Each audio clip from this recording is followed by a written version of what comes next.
நோக்கி சொல்லுங்க, காத்திருப்பேன், காத்திருப்பேன், காத்திருப்பேன். எதுவரை? கர்த்தர் செய்யும் வரை நான் காத்திருப்பேன்,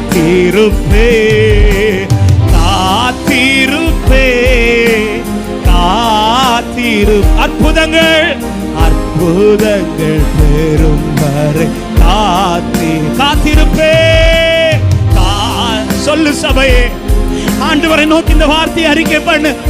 நான் இருக்கிறேன்ப்பா, எதுவரை காத்திருக்கணுமோ காத்திருக்கிறேன்ப்பா, எந்த நாள் வரை காத்திருக்கணுமோ காத்திருக்கிறேன்ப்பா. அதற்கு முன்பாக எந்த சத்துரு எழுதினாலும் நான் பயப்பட மாட்டேன், எந்த சூழ்நிலை மாறினாலும் நான் மாற மாட்டேன். காரணம், என்னோடு கூட மாறாத தேவன் இருக்கிறீர். கர்த்தருக்கு கர்த்தருக்கு காத்திருப்போம். அறிக்கை பண்ணுங்க, வெட்கப்பட்டு